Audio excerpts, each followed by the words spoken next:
સમાચારમાં હવે આગળ વાત કરીએ. ગાંધીનગર ગુજરાત વિધાનસભા અંતર્ગત પ્રશ્નોત્તરી જે 31 માર્ચ 2023ની સ્થિતિ અનુસૂચિત જાતિની 497 મહિલાઓ પર દુષ્કર્મ, વર્ષ 2021માં 122, વર્ષ 2022માં 190, વર્ષ 2023માં 186 મહિલાઓ સાથે દુષ્કર્મની ઘટના બની. આ પૈકી 718 આરોપીઓની ધરપકડ કરાઈ છે અને હજુ 19 આરોપીઓ પોલીસ પકડતી બહાર છે. કેટલાક કેસના હાઈકોર્ટ દ્વારા ફરિયાદ રદ પણ કરવામાં આવી છે. કોંગ્રેસના ધારાસભ્ય અનંત પટેલના સવાલોનો ગૃહમંત્રીએ લેખિતમાં જવાબ આપ્યો તો ખૂબ જ ચોંકાવનારા આંકડાઓ સામે આવી રહ્યા છે. ગુજરાતમાં વધતા દુષ્કર્મના બનાવોના આ ચોંકાવનારા આંકડાઓ ગૃહમંત્રીએ જવાબ આપ્યો છે કોંગ્રેસના ધારાસભ્ય અનંત પટેલના સવાલમાં.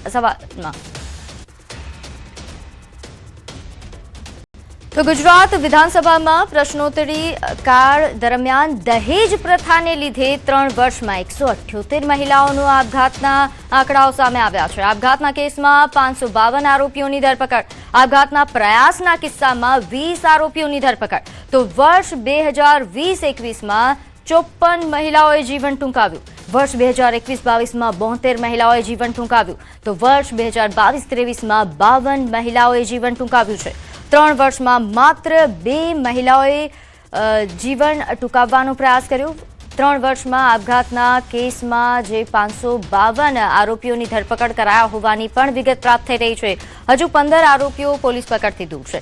આપઘાતના પ્રયાસના કિસ્સામાં કુલ 20 આરોપીઓની ધરપકડ કરી લેવામાં આવી છે. કોંગ્રેસના ધારાસભ્ય દિનેશ ઠાકોરના સવાલ પર નાયબ મુખ્યમંત્રીનો લેખિતમાં જવાબ. તો હાલ જે આંકડાઓ સામે આવી રહ્યા છે, રાજ્યમાં વધતા દુષ્કર્મના આંકડાઓ અને તેની સામે થતી કાર્યવાહીના આંકડાઓ રજૂ કર્યા નાયબ મુખ્યમંત્રીએ. ત્યારે હાલ વધુ વિગત સાથે મારી સાથે સંવાદદાતા ગૌતમ જોડાઈ ગયા છે. ગૌતમ, હાલ જે આ પ્રશ્નોત્તરી કાળ દરમિયાન જે આંકડાઓ સામે આવી રહ્યા છે, મહિલાઓ સાથે દુષ્કર્મના હોય કે પછી દહેજ પ્રથાના કારણે આપઘાતના બનાવો હોય, આ આંકડાઓ શું દર્શાવી રહ્યા છે, વિગતે માહિતી આપશો? તો ટૂંક સમયમાં ફરી સંવાદદાતા સાથે જોડાઈશું. પરંતુ હાલ જે ગુજરાત વિધાનસભામાં પ્રશ્નોત્તરી કાળ ચાલી રહ્યો છે, આ પ્રશ્નોત્તરી કાળ દરમિયાન આંકડાઓ જે સામે આવ્યા છે, ખાસ કરીને દહેજ પ્રથાના કારણે મહિલાઓ જે આપઘાતનો પ્રયાસ કર્યો હતો તેના આંકડાઓ સામે આવ્યા છે અને તેની સામે કાર્યવાહીના આંકડા પણ ખૂબ સારા છે, કારણ કે આરોપીઓની ધરપકડ કરી લેવામાં આવી છે. માત્ર 15 આરોપીઓ પોલીસ પકડથી દૂર છે. આવા બનાવોમાં 552 જેટલા આરોપીઓની ધરપકડ 3 વર્ષમાં થઈ છે.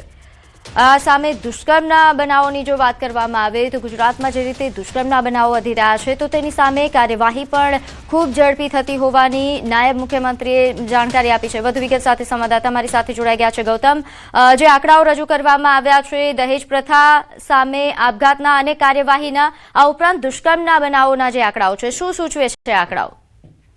જી બિલકુલ, આજે વિધાનસભા ગૃહની અંદર જે 15મી વિધાનસભા જે છે તે ચાલી રહી છે, તેનું 8મું સત્ર છે અને અતારાંકિત પ્રશ્નોત્તરી આજે રજૂ કરવામાં આવી છે, જે અંતર્ગત કેટલાક ચોંકાવનારા તે સામે આવે છે. જે અંતર્ગત દહેજ પ્રથાની અંદર ની વાત જે છે તેના આંકડા સામે આવ્યા છે. આ ઉપરાંતની વાત કરીએ તો જે દુષ્કર્મના બનાવો જે બન્યા છે તે અંતર્ગતના આંકડા જે છે તે સામે આવ્યા છે. જે અંતર્ગતની વાત કરીએ તો છેલ્લા 3 વર્ષની અંદર દહેજ પ્રથાના કારણે 178 જેટલી મહિલાઓએ જીવન ટૂંકાવ્યું હોય તે પ્રકારના આંકડા જે છે તે પ્રાપ્ત થઈ રહ્યા છે, જેમાં 4 મહિલાએ જીવન ટૂંકાવવાનો પ્રયાસ કર્યો હતો. આ ઉપરાંત 2020-21ની વાત કરીએ તો 54 મહિલાઓએ જીવન ટૂંકાવ્યું હતું, જ્યારે 2022-23ની વાત કરીએ તો 72 જેટલી મહિલાઓએ જીવન ટૂંકાવ્યું હતું.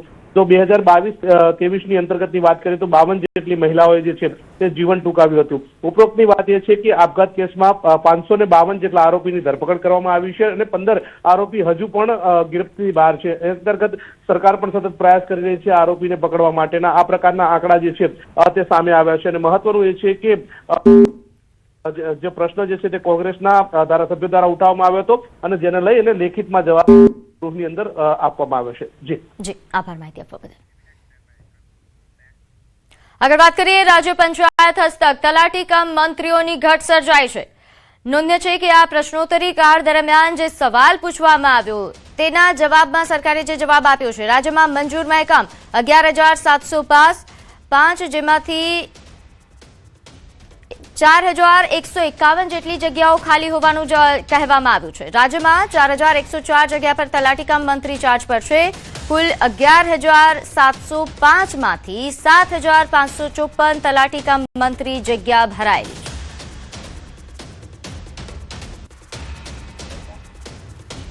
તો ગૃહ વિભાગમાં વય નિવૃત્તિ બાદ અનેક નિમણૂક કરાર આધારિત 3 વર્ષમાં 77 અધિકારીની કરાર આધારિત નિમણૂક કરાઈ છે. 4,893 અધિકારીની વય નિવૃત્તિ બાદ 77 કરાર પર નિમણૂક. 2022-23માં 43 અધિકારીની કરાર આધારિત નિમણૂક કરાઈ હતી. તો 2023-24માં 25 અધિકારીઓની કરાર આધારિત નિમણૂક કરવામાં આવી હતી અને 2024-25માં 9 અધિકારીની કરાર આધારિત નિમણૂક કરાઈ છે. ગૃહમાં શૈલેષ પરમારના પ્રશ્ન પર ગૃહમંત્રીએ જવાબ આપ્યો છે.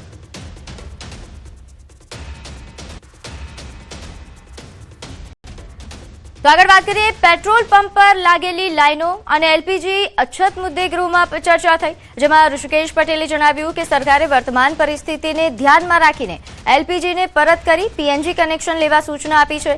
12,000 કનેક્શનની અરજી આવી છે, જેમાં 7,000 કનેક્શન આપી પણ દેવાયા છે. હોટલ, રેસ્ટોરન્ટ્સ આ ઉપરાંત અન્ય એકમમાં પીએનજી આપવાની જે કામગીરી છે તે ઝડપી ચાલી રહી છે. ઘરેલું એલપીજીમાં કોઈ ચિંતાનો વિષય નથી. ઘરેલું કનેક્શનમાં કોઈ પણ પ્રકારનો કાપ મૂક્યો નથી, તેની ચિંતા સરકાર કરે છે. પેટ્રોલ ડીઝલનો જથ્થો પણ પૂરતા પ્રમાણમાં છે. જથ્થો પંપ પર સમયસર પહોંચી જાય તેની પણ વ્યવસ્થા કરાઈ છે. સંગ્રહ કરશે તો પણ કાર્યવાહી કરાશે. અફવાના કારણે લોકો પેનિક ન થાય તેવા પ્રકારની અપીલ કરવામાં આવી છે. આ ઉપરાંત સરકાર પાસે પૂરતા પ્રમાણમાં અને બફર સ્ટોક ઉપલબ્ધ છે. એલપીજી અને પેટ્રોલ ડીઝલ અંગે કલેક્ટર સાથે સતત સંપર્ક ચાલુ હોવાનું પણ જણાવ્યું. કલેક્ટર સતત મોનિટરિંગ કરી રહ્યા છે.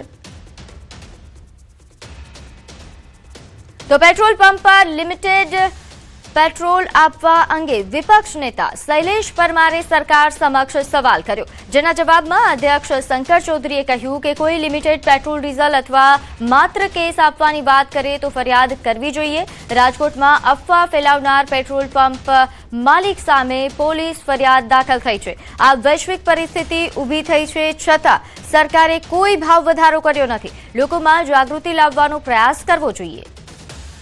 તો વધુ વિગત સાથે મારી સાથે સંવાદદાતા ગૌતમ જોડાઈ ગયા છે. ગૌતમ, હાલ જે એલપીજી કનેક્શનની વાત, એલપીજીની અછતની વાત, આ ઉપરાંત પેટ્રોલ ડીઝલની અછતની અફવાઓના જવાબમાં શું જવાબ આપવામાં આવ્યો? જી બિલકુલ, જે 2-3 દિવસથી જે પેટ્રોલ પંપ ઉપર લાંબી કતારો ચાલી રહી છે, જેને લઈને આજે વિધાનસભા ગૃહની અંદર વિધાનસભાના નિયમ અનુસંધાને 116 હેઠળ તાકીદ અંગેની જાહેર અગત્યની બાબત ઉપર ઉર્જા મંત્રીએ જે છે તેનું ધ્યાન દોરવા માટે ધારાસભ્ય મહેશ કસવાલા, ચૈતન્ય દેસાઈ અને હર્ષ પટેલ દ્વારા આજે વિગતો જે છે તે મૂકવામાં આવી હતી. જે અંતર્ગત મંત્રીનું ધ્યાન દોરવાની તાકીદ જે છે તે મૂકવામાં આવી હતી.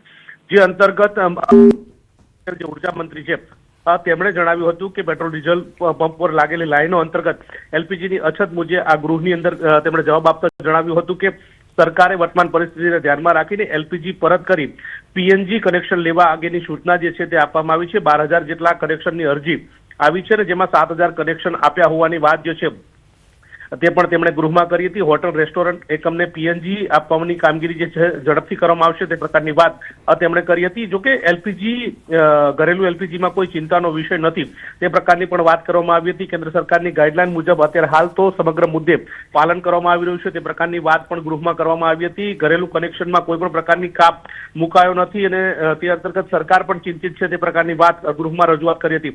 જરૂરિયાતના એકમો જરૂરિયાત મુજબ અપાઈ રહી હોવાની વાત રાજ્ય સરકાર દ્વારા કરવામાં આવી હતી.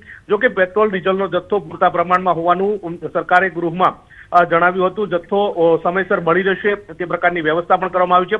સંગ્રહખોરી ન કરે તે પ્રકારની અપીલ કરવામાં આવી હતી. લોકોને પેનિક થવાની પણ જરૂર નથી. આ પ્રકારની વાત જે છે તે ગૃહમાં રજૂ કરવામાં આવી હતી. જી આભાર માહિતી આપવા બદલ. તો પેટ્રોલની સંગ્રહખોરી પર સરકારની લાલ આંખ. પેટ્રોલ ડીઝલને અંગે સરકારનો પરિપત્ર જાહેર થયો છે, જેમાંથી હવેથી ફક્ત વાહનની ટાંકીમાં જ ઈંધણ મળશે. અફવા અને કૃત્રિમ અછત રોકવા માટે સરકાર સખત બની છે. ખેતી માટે 200 લીટર પેટ્રોલ ડીઝલ બેરલમાં અપાશે. ટેલિકોમ કંપનીને 1,000 લીટર પેટ્રોલ ડીઝલ બેરલમાં આપવામાં આવશે.